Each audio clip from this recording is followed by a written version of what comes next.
Hey YouTubers, I know it's been quite a while since I posted anything on my channel, and for good reason. I've been out of the out of the loop, off the grid.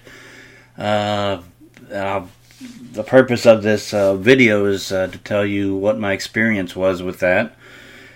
Um, Back in February of 2014, I got bad sick, with what I thought was just like allergies or sinus infection, whatever.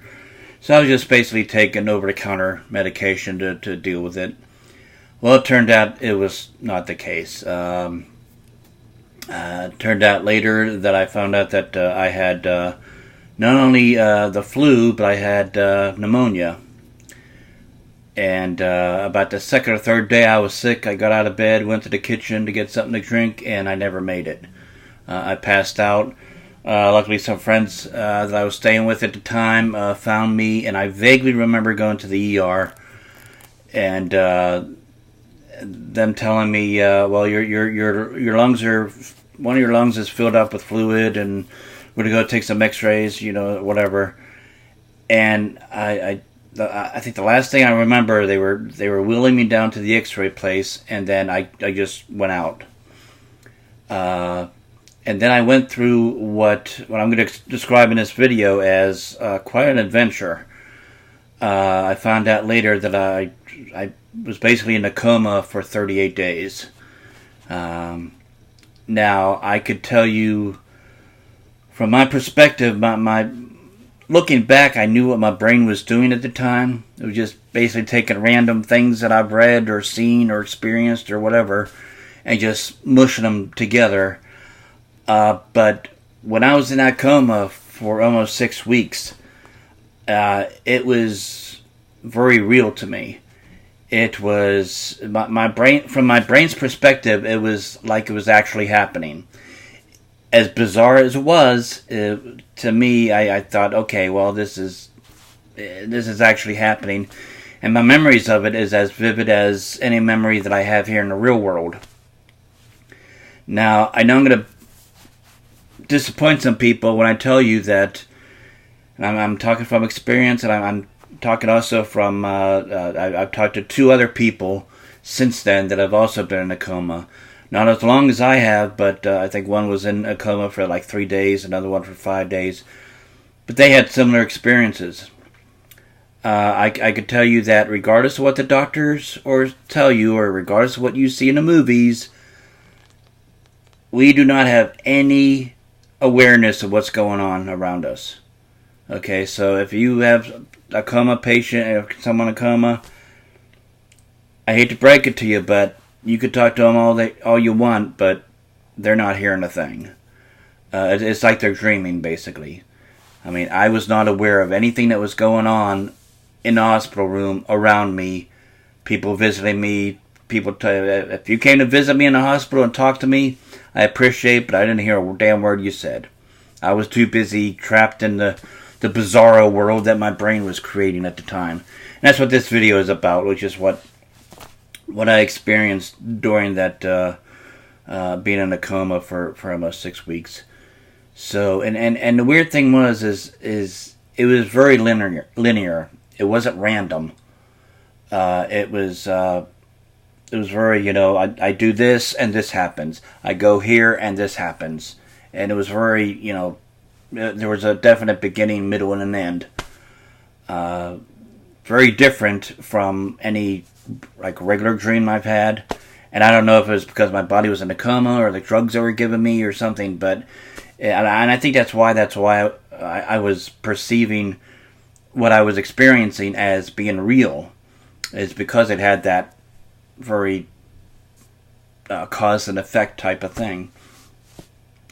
So anyway, strap yourself in, because I'm going to tell you without getting too long-winded. I'm already almost 5 minutes into here, so I'm just going to tell you some of the highlights of what I experienced when I was in this coma.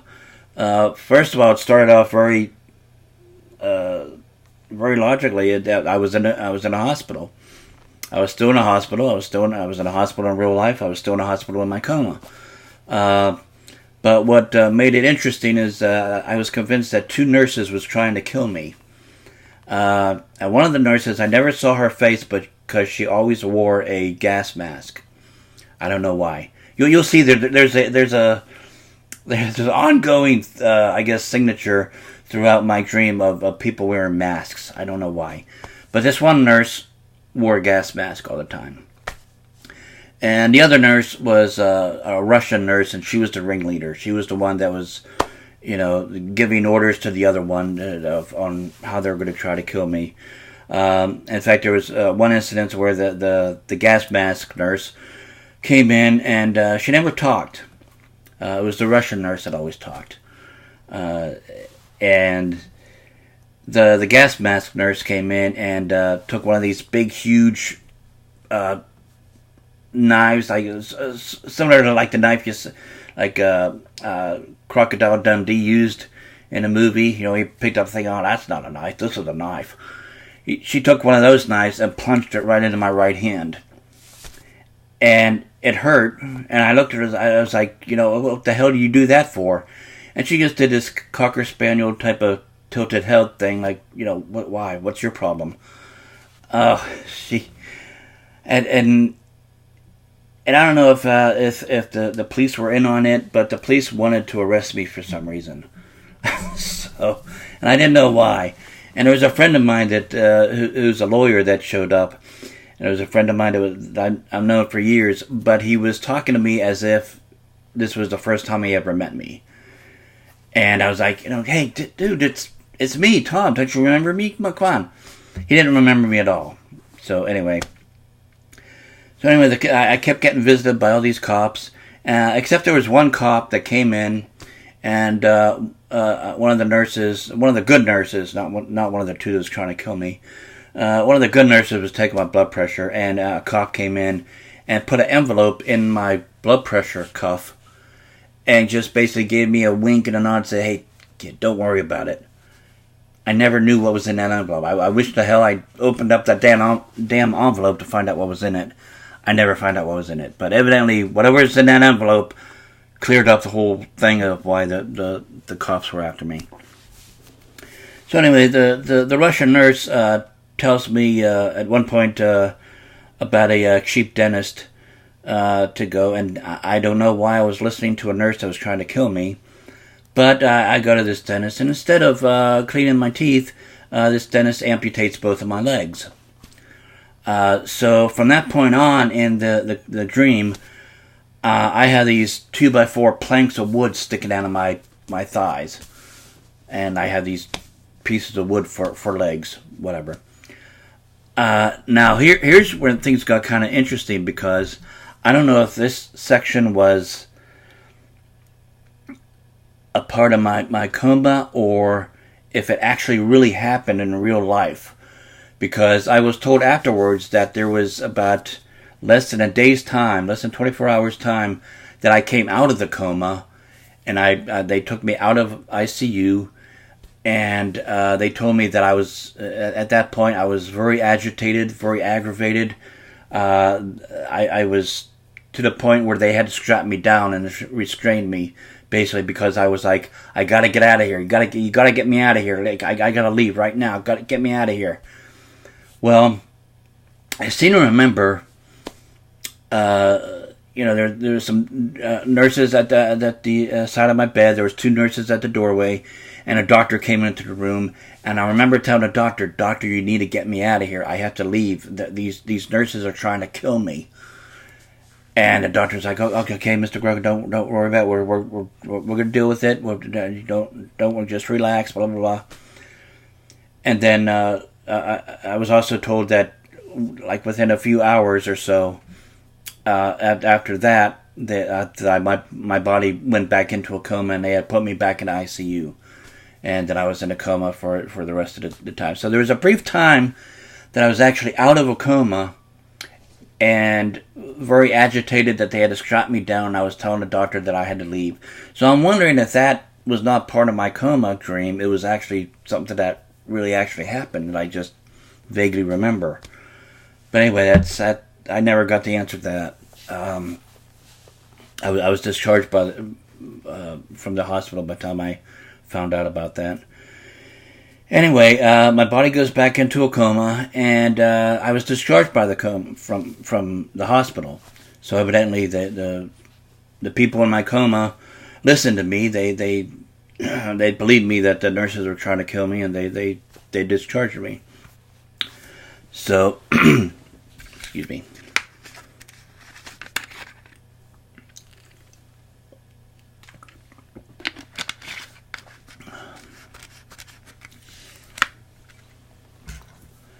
So now I'm just discharged from the hospital, and I drive to a place called Eden, North Carolina. Now at the time, I've never been to an Eden, North Carolina. I've never known if there was an Eden, North Carolina. But afterwards, when I finally got back on the internet, I was like, you know what, I'm gonna look this thing up, and sure enough, there is an Eden, North Carolina. It's up by the North Carolina-Virginia border, directly north of Greensboro. Now, I've never been to this place, so I'm wondering, I may have seen the signs for it on like an exit off of the interstate when I'm driving, because I've driven quite a few times between North Carolina and Virginia and Pennsylvania and so forth. So I'm wondering if for some reason my brain just kind of, a memory of me seeing Eden, North Carolina on the side of the highway for like an exit stop. And my brain just kind of picked that out for some reason. But anyway, in my coma, I visit and go to Eden, North Carolina. Now I stayed with a family there in a fairly big house. Now I couldn't walk around because I still had wooden planks for legs. So I basically sat on the sofa all the time. And I remember there was a coffee and whiskey machine. It was a vending machine across. The sofa was on one side of the living room. And on the other side of the living room was a vending machine that dispensed coffee and whiskey.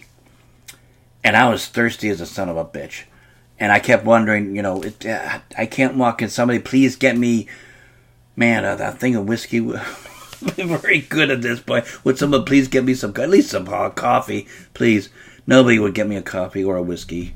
So, anyway, I remember at one point the family had a little girl and a daughter died, but because I was such a big expert in IT and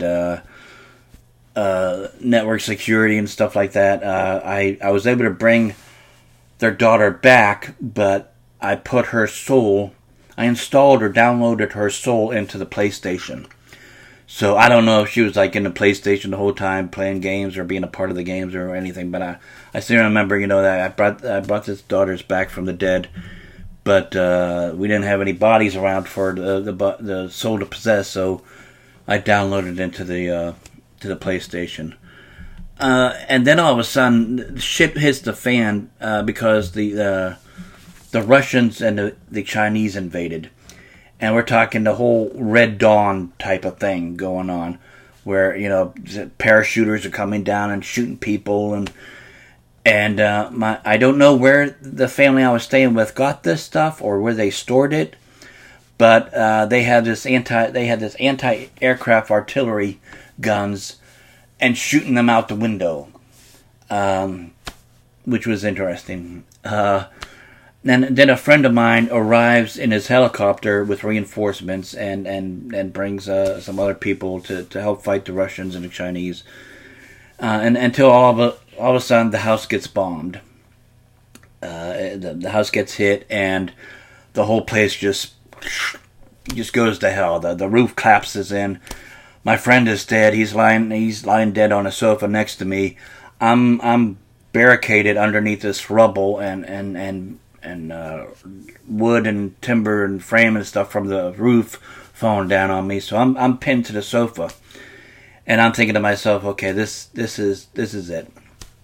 I've always wondered how I'm going to die, and I guess this is it. In the middle of a Russian invasion, and then all of a sudden, the wall of the house opens up, And the best way I describe it is, in the Star Trek movie during the Kobayashi Maru exam in the academy, where the Klingon cadet is the Starfleet cadet. I think she's like a Klingon or something, but she's taking this exam in the academy, and you see Sulu get killed and Aurora get killed and Spock get killed and everything. And she's the only one standing on the bridge. And all of a sudden the wall opens up and Kirk comes through. That's basically the same thing that happened here. The wall opened up and who comes through but the Russian nurse that was trying to kill me from the hospital. And she comes out and basically was telling me, it says, and she stops everything. It's like, she basically stops the war and the invasion. Everything just stops. And she basically looks at me and she said, all right, I hope you learned your lesson. We're going to give you a second chance. All right? And then all of a sudden, all these Allied soldiers come in and take everyone away. They I don't know if my friend was still alive, but they took his body away. And they take me away in a stretcher, and they take me to a sort of like a best way I could describe it is a RoboCop Avatar high-tech medical facility. And they fixed my legs, but instead of giving me my legs back or some kind of prosthetic device, they gave me motorcycle wheels.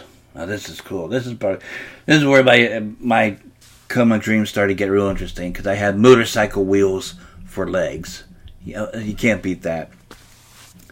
Now my physical therapist was Bane from the Dark Knight Rises Batman movie with the mask again. So after I got to get real well with my using my motorcycle legs, I got a job at a nightclub.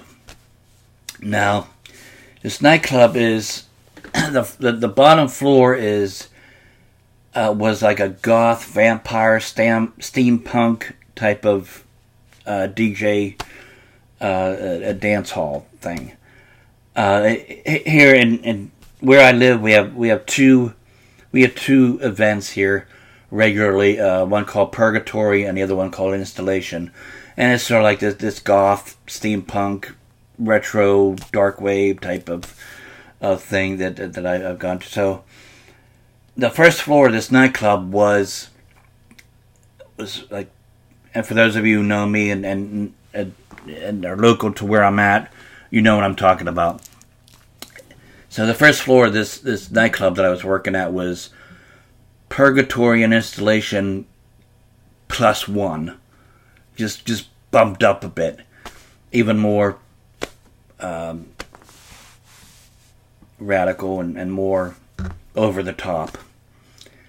The top floor was really weird because it was this plush massage parlor, but instead of parlor bed desks that they have for, they lay down with a little hole in it that you stick your face in. No, they didn't have those. They had actual real plush, big, huge king size beds, and right next to each bed was some next to some of them was a shower. Some of the other ones there was like a hot tub, but each bed had its own like hot tub or shower type of thing, and a stripper pole. And the whole place smelled like this whole Bath, Body and Beyond. You go to the mall, and if the mall you go to has a Bath, Body and Beyond, you know what I'm talking about. That aroma, that fragrance. And that's the reason why they keep all those doors open, is to entice you to come into the store and buy stuff. So the whole second floor smelled like that. There was these long hallways with these intricate, ornate carvings all along the walls and the ceiling, and the whole place, the whole second floor was made of gold, or at least the color of gold.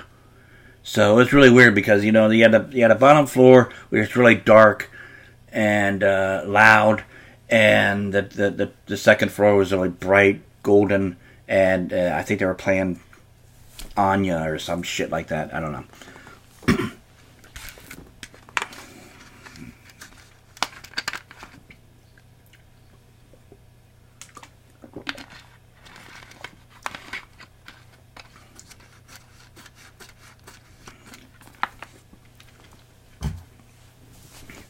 Now, the one thing I do remember, another thing I remember about the goth club downstairs is they had these huge screen TVs and stuff like that, and they'd be playing things like WWE, old school MTV, back when they actually played music videos, and horror movies starring Kane, the wrestler from WWE. So I don't know if there was a WWE thing going on.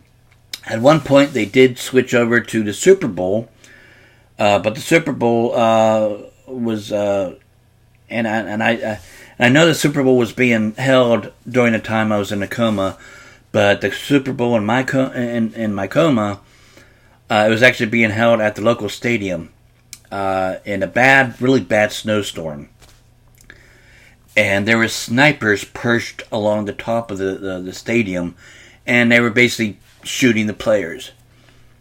But the players, I mean, the football game would still go on. It would just, if one football player got shot and killed, they would just throw in put another football player in from the bench, and this was going on for quite a while.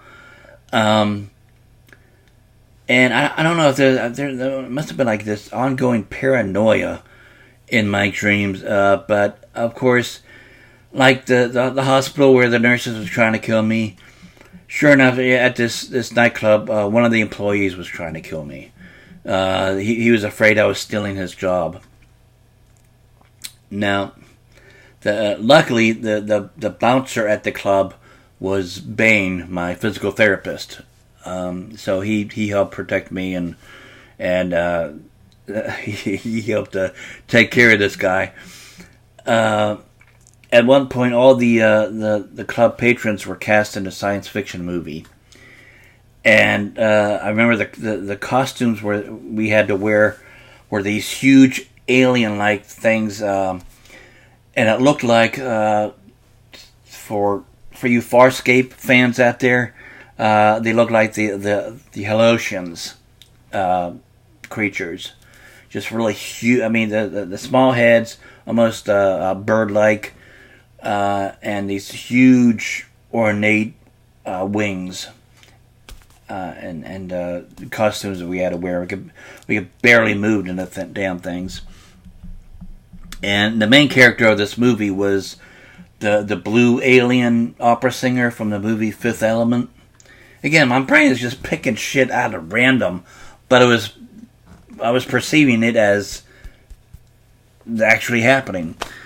And then, sure enough, the damn Russians and Chinese invade again. They just won't give up.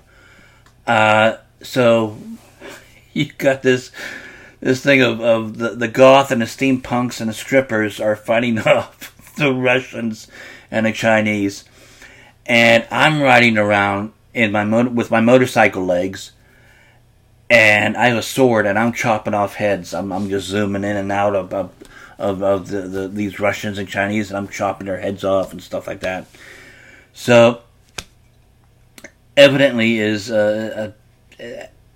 somehow I guess I get shot, or one of these soldiers get a lucky shot, and they shoot me, and I guess I die, or I get sent to the hospital.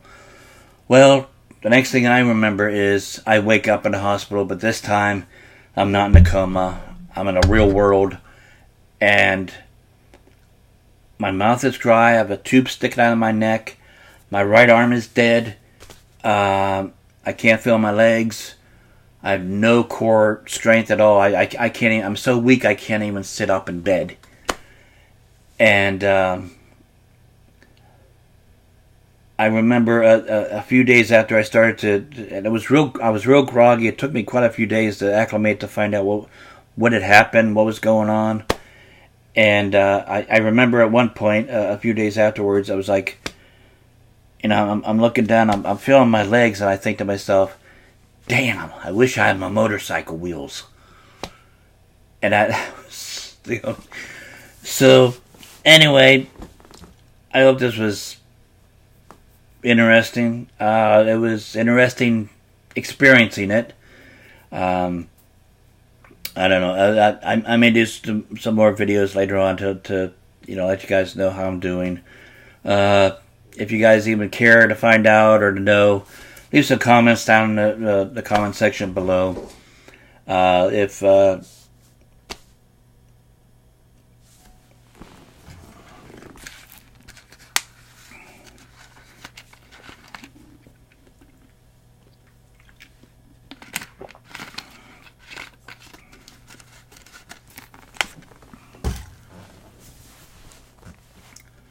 But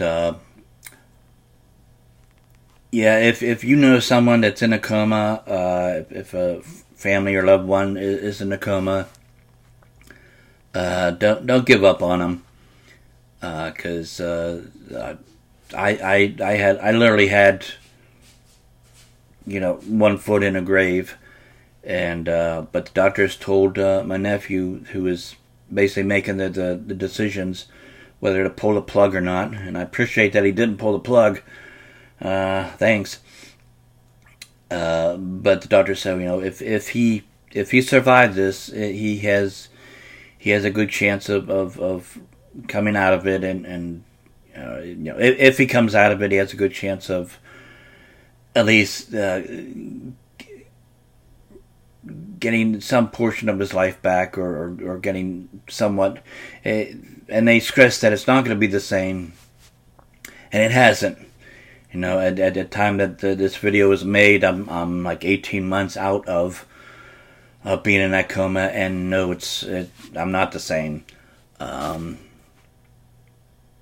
there's still a lot of shit up here that I'm dealing with, but it's worth the fight, and I give a lot of credit and kudos to the doctors and the technicians and the nurses and the therapists and the medical science that kept me alive, and not only kept me alive but helped pull me out of that coma, because it was quite a ride. So anyway, if you made it to the end of this video, more power to you. Good for you. But yeah, if you want to hear more, I'm kind of looking for things to do. So if there's anything you want me to talk about or touch on, make a video about, leave a comment in the section below, and that's about it. So, and don't forget to subscribe. That way, if I do upload any more videos, you'll know when it comes up. So that's about it. Thank you so much for your time, and see you later.